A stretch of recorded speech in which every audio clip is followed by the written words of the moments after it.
வாழ்க வையகம், வாழ்க வையகம், வாழ்க வளமுடன். குரு வாழ்க, குருவே துணை. குருவின் மலரடி போற்றி. சிந்தனையை, உடல் நலத்தை சீரமைத்து உய்வித்த குருவே வாழ்க. தியானமே யோகம், யோகமே ஞானம். தமிழ் ஆனந்த யோகம். வாழ்க வளமுடன்.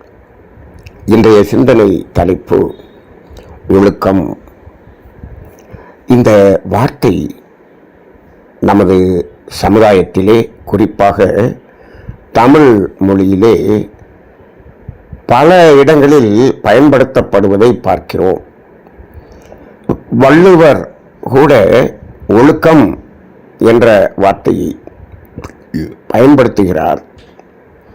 அதை உயிரினும் மேலாக நாம் மதிக்க வேண்டும் என்று அவர் சொல்லிய குறள் நமது பள்ளி பருவத்திலே அடிக்கடி நாம் படித்திருக்கிறோம்.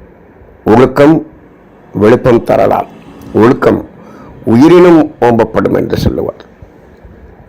அப்ப இந்த ஒழுக்கம் என்ற வார்த்தை பயன்பாடில் இருக்கிறது. ஆனால் எது ஒழுக்கம் என்பதை மனிதர்கள் எப்படி புரிந்து கொள்கிறோம் என்பதுதான் இன்றைய சமுதாயத்தில் இருக்கக்கூடிய ஒரு வேறுபாடுகளாக நாம் பார்க்கிறோம். வேறுபாடுகள் என்றால், இப்போ இந்த ஒழுக்கம் என்பதை மகரிஷி அவர்களிடம் ஏன் இப்படி இருக்க வேண்டும், அவரவர் விருப்பப்படி இருக்கலாமே என்று கேட்கும் பொழுது, மகரிஷி அவர்களிடம்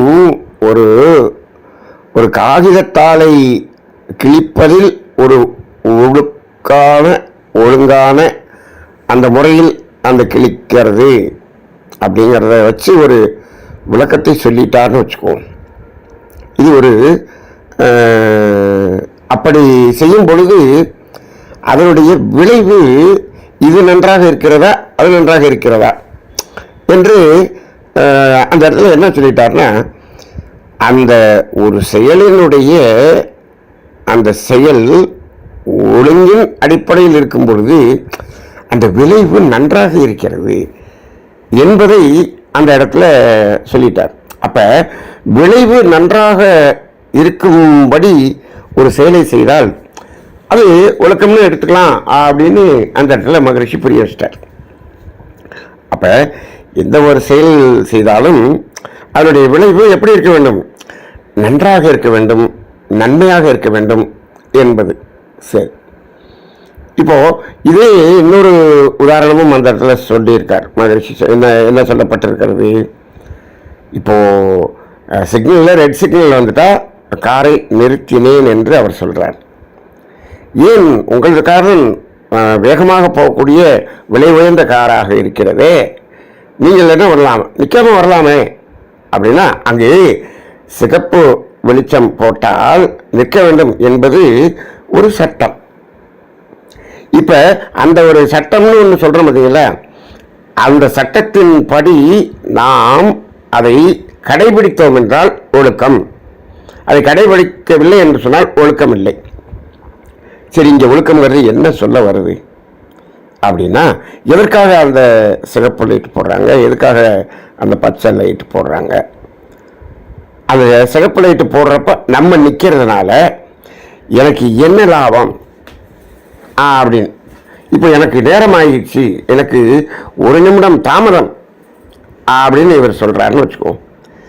இப்போ அது நிற்கிறதுனால எனக்கு பாதிப்பு தான் இருக்கிறது, அதனால என்ன லாபம் என்று கேட்கிறார் என்று வைத்துக் கொள்ளுங்கள். அது சட்டம் என்ன சொல்லும், எதற்காக நிற்க சொல்லுகிறது? அந்த இடத்திலே இப்போ நாம் நிற்கும் பொழுது வேறு ஒரு திசையில் வாகனங்கள் போகும்.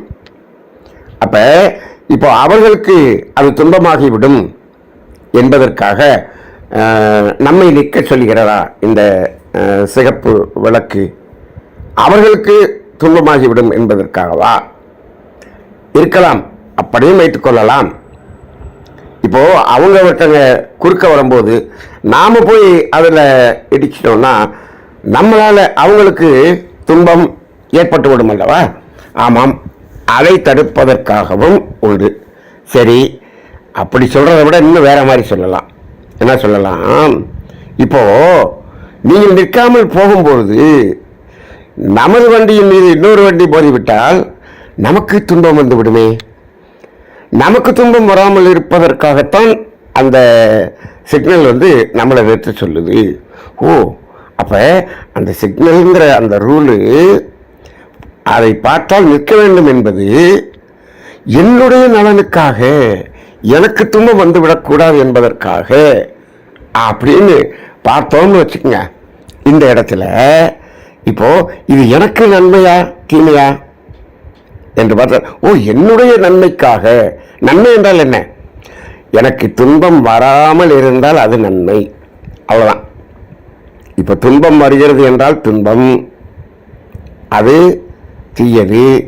நல்லது என்று சொன்னால் துன்பம் வராமல் நம்மை காத்துக்கொள்வது என்பது நல்லது, அவ்வளவுதான்.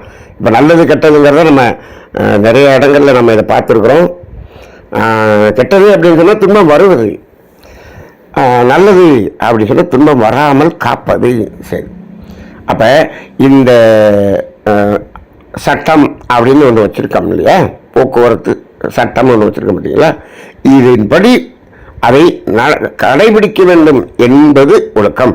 அப்போ ஒழுக்கம் என்ன சொல்ல வருது அப்படின்னு சொன்னால், ஒழுக்கங்கிறது நமக்கும் துன்பம் வந்துவிடக்கூடாது, நம்மால் பிறருக்கும் துன்பம் வந்துவிடக்கூடாது. அதுக்காகத்தான் அந்த சட்டம் இயற்றப்பட்டிருக்கு.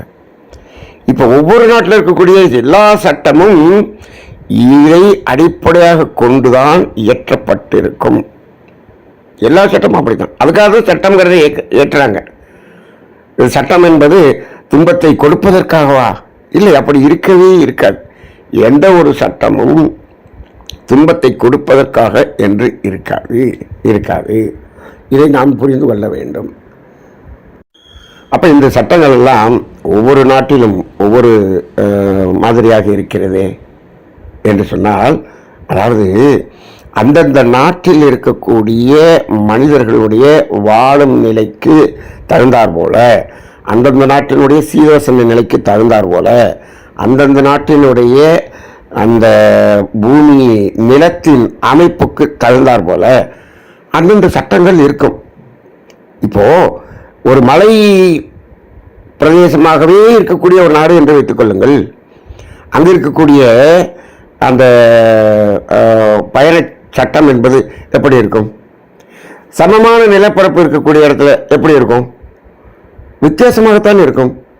அப்போ நல்ல சமமாக நேராக ஒரு நிலம் இருக்கிறது, அதில் அந்த நாட்டில் அந்த ரோட்டில் போகும்போது நீ இவ்வளவு ஸ்பீடில் போகலான்னு இருக்குது. அதே மேடும் பள்ளமுமாக இந்த ஃபோர்ஸ்ன்னு சொல்லுவாங்க, வளைந்து அப்படி போக வேண்டி இருக்கிறது. அப்படி ஒரு இடம் அதிகமாக இருக்கக்கூடிய நாடுன்னா அங்கே அதுக்குன்னு ஒரு சட்டம் லிமிட் இருக்குது. அப்போ ஒரு இயற்கையின் அமைப்புக்கு தகுந்தார் போல அந்த இடத்துல யாருக்கு துன்பம் வந்துடக்கூடாது, தனக்கும் துன்பம் வந்துடக்கூடாது, பிறருக்கும் துன்பம் வந்துடக்கூடாது. அப்படி ஆங்காங்கே சட்டங்கள் இயற்றப்படுகிறது அல்லவா? அந்த சட்டம் ஒன்று இயற்றப்பட்டு அதன்படி மனிதன் அதை மதித்து நடக்க வேண்டும் என்பதுதான் ஒழுக்கம்.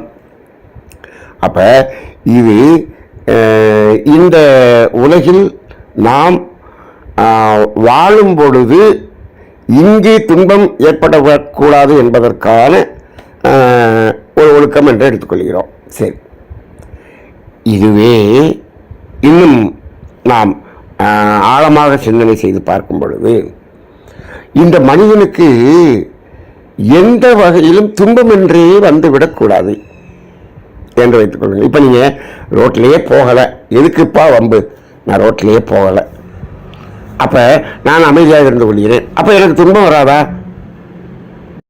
இந்த துன்பம் வராமல் இருக்கிறதுக்காக எத்தனையோ சட்டம் போட்டிருக்காங்க இல்லையா, அதுக்குள்ளேயே நான் போகலை, அந்த இதுக்குள்ளே நான் எதுக்குமே போகலை, அப்போ எனக்கு துன்பம் வராதா? அதை மீறியும் துன்பம் வருமா அப்படின்னு கேட்டால், அதை மீறியும் துன்பம் என்பது வரும். எப்படி? இப்போ நீங்கள் இவ்வளவு இட்லி தான் சாப்பிடணும் அப்படின்னு எங்கேயாவது எந்த நாடாவது சட்டம் போடுமா? ஒரு மனிதர்கள் அப்படி ஒரு சட்டம் போடுமா? அப்படின்னு சட்டமாகலாம் போட முடியாது, போடுறது இல்லை. ஒன்று சொல்லுவாங்க, இத்தனை வெயிட்டு இத்தனை ஹைட்டு இருக்கிறவங்களுக்கு இவ்வளவு உயரம் இவ்வளவு இடையில நீங்க இருந்தீங்கன்னா உடனே பிஎம்ஐன்னு ஒன்று கால்குலேட் பண்ணி உங்களுக்கு இவ்வளவு காலரி நீங்க சாப்பிடணும் இப்படின்னு ஒரு ஒரு ஒரு இதை சொல்றாங்க டயட்டீஷியன் அப்படி சொல்லுவாங்க. ஆனால் இது சட்டமாக ஏற்ற முடிகிறதா? சட்டமாக போட முடியுமா? முடியாது. இதை மருத்துவத்தில் நீங்கள் நோயாக போகும்போது உங்களுக்கு அப்புறம் இந்த டயட்டீஷியன் சொல்வார். இந்த டயட்டீஷியன் சொல்கிறத இந்த இதை இப்படித்தான் சாப்பிட வேண்டும், இதுதான் இந்த நாட்டினுடைய சட்டம் என்று அப்படி போட முடியுமா? போடுவாங்களான்னா போட மாட்டாங்க. சட்டமாக போட மாட்டாங்க. ஏன் போட மாட்டாங்கன்னு சொன்னால், ஒரே உயரத்தில் ஒரே எடையில் ஒரு 50 பேர் இருப்பார்கள். ஆனால் அந்த 50 பேரும் அதில் 5 பேர் உடல் உழைப்பு, கடினமான உடல் உழைப்பு செய்யக்கூடிய ரோட்டில் அந்த ரோடெல்லாம் போடுறாங்க இல்லையா, அந்த மாதிரி ரொம்ப கடுமையான உழைப்பு செய்யக்கூடிய ஒரு உழைப்பில் இருக்கிறவங்கன்னு வச்சுக்கோங்க. இன்னும் 5 பேர் அதை விட சாதாரண உழைப்பு செய்கிறவங்கன்னு வச்சுக்கோங்க. இன்னும் அதை விட உட்கார்ந்துட்டு வேலை செய்யக்கூடிய ஒரு உடல் உழைப்பு இல்லை, அறிவின் மூலமாக வேலை செய்கிறவர்னு வச்சுக்கோங்க. இப்படி ஒவ்வொருத்தருடைய அந்த பணி, அந்த உடல் உழைப்பு என்பது கூட குறையா இருக்கும். இப்போ இதை நீங்கள் இந்த உயரத்துக்கு இதுதான் அப்படின்னு சொல்லி அதை நிர்ணயம் செய்து அதை சட்டமாக போட முடியுமா? முடியாது. அப்ப இது எங்காவது இதற்கு சட்டம் இருக்கிறதா என்று சொன்னால் அதுதான் இயற்கையினுடைய சட்டம், இயற்கையினுடைய நீதி. இப்போ மனிதர்கள் ஒவ்வொரு நாட்டிலும் அவரவர் அந்த நாட்டுக்கு ஒரு நீதி என்று வைத்துக் கொள்கிறோம். அதுபோல இந்த இயற்கை என்ன சொல்லுகிறது? இந்த உலகில் இருக்கக்கூடிய எல்லா மனிதர்களுக்கும், இந்த மனித உருவில் இருக்கக்கூடிய எல்லா மனிதர்களுக்கும், எல்லா உயிரினங்களுக்கும் ஒரு நீதி என்று வைத்திருக்கிறது. இதைத்தான் இயற்கை ஒழுங்கமைப்பு என்று அருட்தந்தை வேதாத்திரி மகரி சொல்றார். அதுதான் இயற்கை நீதி என்று சொல்கிறார். அப்ப என்ன பண்ணுது? அந்த நீதியின் அடிப்படையில் அதில் நாம் அதில் எக்ஸசைஸ் எடுத்தோம் அப்படின்னு சொன்னோம்னா அது நமக்கு என்ன ஆகுது? உடல் உபாதையாக வருகிறது, நோயாக வருகிறது, அப்போ துன்பமாக வருகிறது. அப்போ இங்கேயும் என்னாச்சு? அதை அதிகமாக சாப்பிட்டோம்னா அதுவும் அப்போ என்ன ஆகுது? இப்போ நம்மளுடைய உடலின் தேவை என்ன என்பதை அறிந்து நாம் அதை உணவை எடுத்துக்கொள்ள வேண்டும். அதிகமாக சாப்பிட்டோம்னா என்ன ஆகுது? நமக்கு அது துன்பமாக மாறுகிறது. அப்போ அந்த தேவையின் அளவில் சாப்பிட்றதுங்கிறது ஒழுக்கம்னு வந்துடுதா? அப்போ இதுக்குரிய சட்டம் எந்த இடத்தை மீறினா அது துன்பமாக வருகிறது அப்படிங்கிறது ஒருத்தருக்கு ஒருத்தர் மாறுபடுது. இப்போ இதை பொதுவான சட்டமாக போட முடியாது. அப்போ பொதுவான சட்டம் என்று ஒரு நாட்டிலோ ஒரு அமைப்பிலோ போட முடியாது என்று சொல்லும்போது அது எந்த சட்டத்தின் கீழ் வரும் என்று சொன்னால் அது இயற்கை சட்டத்தின் கீழ் வரும். அதாவது ஒவ்வொரு தனி மனிதனுக்கும் ஒவ்வொரு சட்டம் என்று ஒன்று இருக்கிறது. ஆனால் அது இங்கு பேப்பரில் இயற்றப்பட்ட சட்டம் இல்லை, அதுதான் இறைநீதி, இயற்கை ஒழுங்கமைப்பு என்று சொல்கிறோம். இதைத்தான் என்ன சொல்கிறோம்? அந்த காஸ் அண்ட் எஃபெக்ட் சிஸ்டம் அப்படின்னு சொல்கிறோம், செயல் விளைவு தத்துவம் என்று சொல்கிறோம். இதைத்தான் இயற்கை தத்துவ அறிவு, இது இயற்கைப்பா அப்படின்னு சொல்கிறோம். இப்போது மகிழ்ச்சி சொல்லுவாங்க, இந்த அறிவு என்பதற்கு விளக்கம் சொல்லும்போது என்ன சொல்லுவாங்க? வடிவம், குணம், இயக்க ஒழுங்கு என்று ஒன்று சொல்வார். அதே போல் இன்னொன்று சொல்வார், அதாவது தன்மாற்றம் என்பது இந்த பிரபஞ்ச தன்மாற்றம் என்று ஒன்று சொல்வார். இன்னொன்று இயல்பூக்கம், கூடுதல் அறம் என்று ஒன்று சொல்வார். அந்த கூடுதல் அறம் என்று சொல்லுகிறோமே அதுதான் அந்த ஒழுங்கமைப்பு, அந்த செயல் விளைவு தத்துவம், காஸ் அண்ட் எஃபெக்ட், இது எல்லாத்தையுமே கூடுதல் அறம் என்று சொல்வார்கள். இது இயற்கையினுடைய சட்டம் என்று வைத்துக்கொள்வோம், இயற்கையினுடைய நீதி என்று வைத்துக்கொள்வோம். இது எப்படி இருக்கும் என்று சொன்னால் எல்லா மனிதர்களுக்கும் பொதுவானது. ஆனால் அது ஒவ்வொரு மனிதனும் அல்லது ஒவ்வொரு உயிரினமும் அதாவது செய்யக்கூடிய அந்த செயலுக்கு தகுந்தாற் போல் அதனுடைய விளைவுகள் மாறுபடும். அதை ஒரு யூனிவர்சலாக அதை பொதுப்படையாக வைக்க முடியாது. ஒரு விறகு வெற்றவர் 15 இட்லி சாப்பிட்றாரு, அவருக்கு அது துன்பமாக வராது. அவர் வீட்டில் சும்மா உட்காந்து பேப்பர் படிச்சுக்கிட்டு இருக்கிறவர் 15 இட்லி சாப்பிட்டாருன்னா அவருக்கு வயிறு வலிக்குது.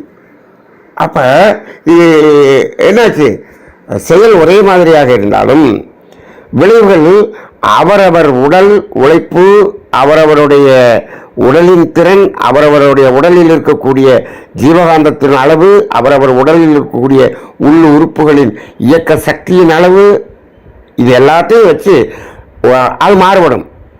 அப்போ ஆனால் அது இயற்கையினுடைய நீதி என்று ஒன்று, அதனுடைய விளைவு என்பது ஒவ்வொரு தனி மனிதனுக்கும் வித்தியாசமாக அவரவருக்கு தகுந்தார் போல அது விளைவாக வருகிறது. இது பேர் தாங்க நோய். இப்போ உடம்புல நோயின்னு சொல்கிறோம். இந்த நோய் எப்படி வருது? நோயை எங்கேயாவது உருவாக்குறோமா? அப்போ இப்போ இந்த இடத்துல உருவாக்குறோமான்னு கேட்டோம்னா, நாம் ஏதோ தவறு செய்கிறோம், அதனால் நோயாக மாறுகிறது, அவ்வளோதான். இப்போ என்னென்னா, அந்த தவறு எது என்பதை நாம் உணர்ந்து நாமே அதை சரி செஞ்சுக்கணும். இதுக்கு பேர் தான் ஒழுக்கம். அப்போ இப்போ இதுதான் இயற்கை தத்துவ அறிவு என்று மகரிஷி சொல்லுவாங்க. அப்போ என்ன இயற்கை தத்துவ அறிவு? இயற்கையினுடைய ஒரு சட்டம் என்று ஒன்று இருக்கிறது, இயற்கை நீதி என்று ஒன்று இருக்கிறது அப்படிங்கிறத நாம் எல்லாரும் உணர்ந்துக்கணும் என்பது இயற்கை தத்துவ அறிவு என்று சொல்வார். இப்படி நடந்துக்கிட்டோம்னா நம்ம எப்படி அதை உணர்ந்து கொண்டால் எப்படி நடந்துக்குவோம் அப்படிங்கிறதுக்கு பேர் தான் ஒழுக்க பழக்க அறிவு. அப்போ பாருங்க, இப்போ இயற்கை சட்டத்தை முதல்ல இயற்கை நீதி உணர்ந்து கொண்டார். அதன்படி வாழுதல் என்பது அறம். இதைத்தான் என்ன சொல்றாங்கன்னா மகரிஷி இறை உணர்வும் அறநெறியும் என்று சொல்வார். அப்போ அந்த அறநெறிங்கிறது தான் ஒழுக்கம் வருது. இப்போ இறை உணர்வு பெற்றால்தான் அறநெறி வாழ முடியும். அதைத்தான் என்ன சொல்றாரு, இயற்கை தத்துவ அறிவு, ஒழுக்க பழக்க அறிவு, இந்த இரண்டும் கல்வியில் சேர்க்கப்பட வேண்டும் என்று மகரிஷி சொல்வார். பொதுவாக மகரிஷி கல்வி எப்பொழுது முழுமை பெறும் என்று சொன்னால், எழுத்தறிவு, மொழியறிவு, தொழிலறிவு, இயற்கை தத்துவ அறிவு, ஒழுக்க பழக்க அறிவு, இந்த 5ம் சேர்ந்தால்தான் முழுமையான கல்வியாக இருக்கும் என்று சொல்வார். இந்த முதல் 3ம் பொருளீட்டுவதற்கான, ஒரு தொழில் செய்வதற்கான அறிவு. அந்த தொழில் செய்து அந்த பொருளை ஈட்டி எப்படி துன்பமில்லாமல் வாழ்வது, யாருக்கு துன்பம் இல்லாமல், எனக்கும் துன்பம் இல்லாமல் பிறருக்கும் துன்பம் இல்லாமல் எப்படி வாழ்வது என்பதை சொல்லுவதுதான் இந்த 2 கல்வியும். இப்பொழுது என்ன ஆச்சு, இன்னைக்கு சமுதாயத்தில் இந்த 2 கல்வியும் எடுக்கப்பட்டு விட்டது. இல்லை, இருந்தது ஒரு காலத்தில், இப்பொழுது இல்லை. மகரிஷி தெளிவாக சொல்றார் பாருங்க, இந்த 2ம் எங்கு கல்வியில் இளைஞர்களிடம் கொடுக்கப்பட்டிருக்கிறதோ அந்த நாட்டு மக்கள் மகிழ்ச்சியாகவும் அமைதியாகவும் நிறைவாகவும் ஆரோக்கியமாகவும் இருப்பார்கள் என்று சொல்லுகிறார்கள். இப்போ பாருங்க, இந்த 2ஐயும் பற்றிய அறிவு, அந்த விளக்கம், இந்த தத்துவம் அதிகமாக சொல்லப்பட்டது நமது நாட்டிலே. ஆனால் இப்பொழுது இந்த உலக நாடுகளில் மக்கள் மகிழ்ச்சியாக வாழக்கூடிய நாடுகளின் பட்டியலை எடுத்து பார்த்தால் அதில் நம்பர் 1, 2, 3, 4 எங்கேயோ இருக்குது, வேறு நாடுகள் இருக்கிறது. நான் சமீபத்தில் சென்று வந்த அந்த நாடு என்பது இப்போ போன வருடம் அது மக்கள் மகிழ்ச்சியாக இருக்கக்கூடிய நாடில் நம்பர் 1 நாடாக இருக்கிறது. நமது இந்தியா டாப் 50 கூட வரல. ஆனால் தத்துவங்கள் அத்தனையும் இருக்கு. ஆனால் இங்கே மகிழ்ச்சியாக இருக்கிறதுங்கிறதுல வரல. ஏன் அப்படின்னா நாம் எல்லாம் தத்துவமும் வச்சிருக்கிறோம், ஆனால் எதையும் என்ன பண்ணுறதில்லை, அதை நடைமுறைப்படுத்தவில்லை. அது மட்டும் இல்லை, இந்த இளைஞர்களிடம் அதை சொல்லுவதே இல்லை, அதை எடுத்து விட்டோம். இப்போ அதை சொல்லணும் அப்படின்னு போனால் எதை சொல்கிறது, யார் சொல்கிற ஒழுக்கத்தை சொல்கிறது, இது என்ன ஒழுக்கம், நான் சொல்கிறது ஒழுக்கம், இதுதான் ரைட்டு, அதுதான் தப்பு, இது விஞ்ஞானத்தில் நிரூபிக்கப்பட்டால் தான், இல்லாட்டி இல்லை. அப்போ இப்போ இயற்கை நீதி என்பதை, அந்த சட்டத்தை அதை கொண்டு வந்து எங்கேயாவது சப்மிட் பண்ணி அதை நம்ம நிரூபணம் செய்ய முடியுமான்னு சொன்னோம்னா அது விஞ்ஞான ரீதியாக நிரூபணம் செய்ய முடியாது, அனுபவம் ரீதியாக நிரூபணம் செய்து கொள்ளலாம், அவரவர் நிர்ணயம் செய்து கொள்ளலாம், அவ்வளோதான் செய்ய முடியும். அப்போ இயற்கை நீதியின்படி வாழ்வது என்பது ஒவ்வொரு தனி மனிதனும் அப்படி வாழ்ந்துக்கிறது தான். அப்ப இதை எப்படி பொதுவாக இதுதான் இயற்கை நீதி என்று சொல்லப்பட வேண்டும் அப்படிங்கிறதுனால தான் மகரிஷி இயற்கை தத்துவ அறிவு அப்படின்னு சொல்லணும்னு சொல்றாரு. அப்ப அது சொல்லும்போது இது என்ன ஆகிறது, இயற்கை தத்துவத்தை நாங்கள் இப்படித்தான் புரிந்திருக்கிறோம், நாங்கள் இப்படித்தான் புரிந்திருக்கிறோம் இப்படி என்று பிரச்சனை வருவா. அதெல்லாம் இப்போ இன்னைக்கு யாரும் சொல்றது இல்லைன்னு ஆயிடுச்சு. ஆனால் இப்போ கல்வியில சொல்லலை, அப்ப யார் சொல்றது? இந்த 2 பேருக்கு அந்த பொறுப்பு இருக்கு. யாரு? பெற்றோர்களுக்கு அந்த பொறுப்பு இருக்கு. ஏன் இப்போ இதனால் வரக்கூடிய துன்பத்தின் விளைவை நம்ம பெற்றோர்கள் நம்ம குழந்தைகள் வாழ்க்கையில் அனுபவிக்கும் போது அது நமக்கும் அது வருத்தமாக இருக்கு. அப்ப பெற்றோர்களுக்கு அதை சொல்ல வேண்டிய கடமை இருக்கிறது, உரிமையும் இருக்கிறது. அது பெற்றோர்கள் என்ன பண்ணிக்கலாம், குழந்தைகளுக்கு சொல்லிக்கலாம், இந்த 2 அறிவையும் கொடுத்துருங்க. அப்படி இல்லாட்டி சமுதாயம் சொல்ல வேண்டும். அப்ப சமுதாயம் யார் சொல்றது? சமுதாயத்தில் இன்னைக்கு அரசாங்கம் சொல்லுமா, அது சமுதாயத்தில் அது ஆங்காங்கே இந்த மாதிரியான அந்த கர்மயோக வாழ்க்கையை பற்றி பேசக்கூடிய குருமார்கள் இருப்பார்கள். அவரவர்கள் எந்தெந்த வழியில் அவர்களுக்கு பிடித்தமாக இருக்கிறதோ அந்தந்த வழியில் போய் கற்றுக்கொள்ளுங்கள் என்று அரசாங்கம் விட்டுவிடும். ஏதோ ஒரு வகையில் எல்லா மதங்களும் என்ன சொல்லுகிறது என்று மகரிஷி சொல்லார்னா, எல்லாமே கடைசியில் பார்த்தீங்கன்னா இந்த இறை உணர்வும் அறநெறிங்கிறத மட்டும்தான் சொல்லுது. எல்லா மகான்களுடைய அந்த சாரமும் கடைசியில் அப்படிதான் சொல்லுது. அப்ப அந்த கடைசியில் வரக்கூடிய அந்த 2 மட்டும் நம்ம எடுத்துட்டோம்னா எல்லா ஒரு குருமார்களுடைய அந்த மார்க்கமும் ஒரே மார்க்கமாக இருக்கும். இப்போ இந்த இடத்துல அதுல நம்ம அந்த வர்ற வழியை பார்க்கும் பொழுது அதுல இருந்து பிடிச்சிக்கிட்டு நம்ம என்ன பண்ணிடுறோம், அதை மதம் என்று எடுத்துக்கொள்கிறோம். அதை கடைசியாக இறுதியாக சொல்ல வர்றது என்ன என்று சொன்னால் அன்பும் கருணையும் தவிர வேறு எதுவுமே இருக்காது. எல்லா மதங்களும் எல்லா மகான்களும் கடைசியில் எதில் நிற்பாங்க, அன்பும் கருணைங்கிறதுல நிற்பாங்க. அப்ப அங்க பார்க்கும்போது அது மார்க்கமாக மாறிவிடும் அப்படின்னு மகரிஷி சொல்லுவார்னு வச்சுங்க.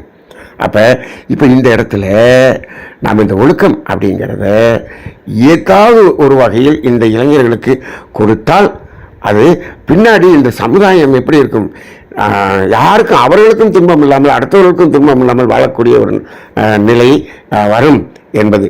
இதை கல்விக்கூடங்களில் கொடுத்து விட்டால் அது மிக சுலபமாக இருக்கும் என்பது மக்களுடைய கருத்தாக இருக்கிறது, எண்ணமாக இருக்கிறது. ஏன், ஒரு ஆசிரியர் பணி என்பது துன்பம் போக்கக்கூடிய ஒரு பணி. அதானே இந்த பணி யாருக்கு, 2 பேருக்கு இந்த பொறுப்பு அதிகமாக இருக்கும். எது, மருத்துவத்தில் இருக்கிறவரும் ஆசிரியரும். இவங்க 2 பேருமே துன்பம் போக்குறதுக்கான ஒரு பணி செய்யக்கூடியவர்கள். அதனால நோபல் ப்ரொஃபஸர்னு சொல்கிறோம். அப்போ அவங்க 2 பேரும் சொல்லணும். ஆனால் மருத்துவர் சொல்கிறார் இல்லையா, இதை சாப்பிட்டாதீங்க, இதை சாப்பிட்டா இப்படி வந்துடும். இப்போ எப்பா நீ நேற்று புரோட்டா சாப்பிட்டதுனால இப்போ உனக்கு வயிறு வலிக்குது, நீ அதுதான் காரணம் அப்படின்னு சொல்கிறாருன்னு வச்சுக்கோங்க. இப்போ நாங்கள் புரோட்டா சாப்பிடுபவர்களுடைய சங்கத்திலிருந்து இந்த மருத்துவரை நாங்கள் ஆட்சேபிக்கிறோம், நீங்கள் எப்படி இதை சொல்ல போச்சு, நான் சாப்பிட்டேன் எனக்கு வயிற்று வலி வரல இல்லை, இதை சாப்பிட்டதுனால தான் வந்துச்சுன்னு சொன்னால் அவனுக்கு வந்துச்சுன்னு சொன்னால் நீ எப்படி பொதுப்படையாக சொல்ல போச்சு, இதை சாப்பிட்டதுனால தான் வந்துச்சுன்னு, இப்போ எனக்கு மனசு வலிக்குது இல்லை அப்படின்னு சொல்லி அவர் போய் கம்ப்ளைண்ட் கொடுத்தாருன்னு என்ன பண்ணுறது? அப்போ டாக்டர் இதையும் சொல்கிறதே நிறுத்திக்குவார். என்னப்பா செய்யுது, வயிறு வலிக்குது, உனக்கு எதனால் வலிக்குது, அதை பற்றி எனக்கு வேணாம்ப்பா, இந்த வலிக்குதா இந்த மாத்திரை சாப்பிடு, இந்த ஊசியை போடு, காசை கொடு, போயிட்டே இரு. அப்புறம் திருப்பி சாப்பிட்டு வந்துக்கிட்டே இரு, எனக்கு என்ன அதை பற்றி, உனக்கு தான் நீ அதுக்குரிய காரணம் சொன்னால் நீ என்ன பண்ண ஒத்துக்க மாட்டியா அப்படியே ஆயிரும். அப்ப துன்பம் போக்கக்கூடிய அதாவது பணியில் இருக்கக்கூடியவர்கள் ஆசிரியர்களும் மருத்துவர்களுமாக இருக்கிறார்கள். ஆனா இப்ப மருத்துவர்களும் சொல்றதில்லை. ஏன், நம்ம மக்களை நீ சொல்லாதையா, நீ எனக்கு இதெல்லாம் சொல்லிக்கிட்டு இருக்க, நீ வைத்தியம் பார்க்கறதோட நிறுத்துன்னு சொல்றோம். அப்ப ஆசிரியர்கள் என்ன, நீ எனக்கு பணம் சம்பாதிக்கிறதுக்கு மார்க் வாங்குறதுக்கு மட்டும் சொல்லு, நீ மற்றெல்லாம் பேசாத அப்படின்னு அங்கேயும் நிறுத்திவிட்டோம். ஆசிரியர் என்ன சொல்லுகிறார், வாழ்க்கையை பற்றி சொல்லிக் கொடுக்குறது எங்கள் வேலை இல்லை, எங்கள் சிலபஸில் அதெல்லாம் இல்லை, நாங்கள் சிலபஸ் மட்டும் சொல்லிக் கொடுப்போம். இப்போ 2 நின்று போச்சு. 2 பக்கம் சொல்லாமல் நிறுத்திட்டா இப்போ இந்த இளைஞர்களுக்கு மக்களுக்கு யார் எதை சொல்வது? அப்போ சமுதாயத்தின் மீது அக்கறை இருப்பவர்கள் அவர்கள் சொல்வார்கள். அப்போ அதை யார் சொல்றதுங்கிறதுல பிரச்சனை வருது அப்படிங்கன்னா யாரும் சொல்ல மாட்டார்கள். அப்போ அவரவர் துன்பத்தை அனுபவித்து தெரிந்து கொள்ளுங்கள், பட்டு தெரிந்து கொள்ளுங்கள் என்று விட்டுவிட வேண்டியதாக ஆகிவிடுகிறது. இப்போ நம்ம என்ன செய்யலாம், பெற்றோர்கள் என்ன செய்யலாம், பெரியவர்கள் என்ன செய்யலாம், நாம எதன் மூலமாகவோ யார் மூலமாகவோ இதை தெரிந்து கொண்டோம் அப்படின்னு சொன்னா அவங்க குழந்தைகளுக்கு என்ன பண்ணுங்க, அதை நம்ம சொல்லி துன்பம் இல்லாமல் காத்துக்கொள்ள வேண்டியது இது ஒழுக்கம். அப்போ ஒழுக்கத்தை இப்போ நம்ம சமுதாயத்தில் எப்படி சொல்ல வேண்டி இருக்கிறதுனா, பெற்றோர்கள் பிள்ளைகளுக்கு சொல்லுங்கள், பேரன் பேத்திக்கு சொல்லுங்கள். அப்போ என்னாச்சு, இதை தாங்காத அந்த காலத்தில் செஞ்சாங்க. ஒரு வீட்டில் கூட்டு குடும்பமாக இருந்தாங்க. தாத்தா பாட்டி என்ன சொன்னாங்க, நீதி கதைகளை சொல்லி பேரன் பேத்தியை வளர்த்தாங்க. இப்போ தெரியுதா, இப்போ தாத்தாவும் இல்லை பாட்டியும் இல்லை, எல்லாம் தனித்தனியாக இருக்காங்க. அப்போ அங்கே சொல்கிறதுக்கு ஆள் இல்லை. அப்போ என்னாச்சு, அங்கே ஒழுக்கங்கிறது இல்லாமல் போயிடுச்சு. இது சொன்னோம்னு சொல்லுங்க, எப்படி நான் ஒழுக்கமாக இல்லைன்னு நீங்கள் சொல்ல போச்சு அப்படின்னு கேட்கக்கூடிய அளவுக்கு அது மாறிவிட்டது. இது இப்போ எப்படி சொல்லணும் அப்படின்னா, ஒழுக்கமாக இல்லைன்னு நீங்கள் சொல்லிடக்கூடாது. சொன்னோம்னாலும் வம்பா போயிடும். அப்போ என்ன பண்ணணும், இயற்கை ஒழுங்குக்கு அது முரண்பாடாக இருக்குது, அதில் துன்பமாயிரும்ப்பா அப்படின்னு சொல்லணும். இதை செய்யாதப்பா, சாமி கண்ணை கட்டணும் அப்படின்னு சொன்னாங்க. இப்போ நம்புறானா? நம்ப மாட்டான். அப்போ என்ன, அதை எப்படி சொல்லணுமோ அப்படி சொல்லணும், பக்குவமாக சொல்ல வேண்டும். அப்படித்தான் இப்போ இருக்கு. ஏன்னா இன்னைக்கு இளைஞர்கள் ரொம்ப படிச்சுட்டாங்க, அறிவில் உயர்ந்துட்டாங்க. அவங்க என்ன பண்ண மாட்டாங்க, இது கேட்க மாட்டாங்க, சொல்ல முடியாது.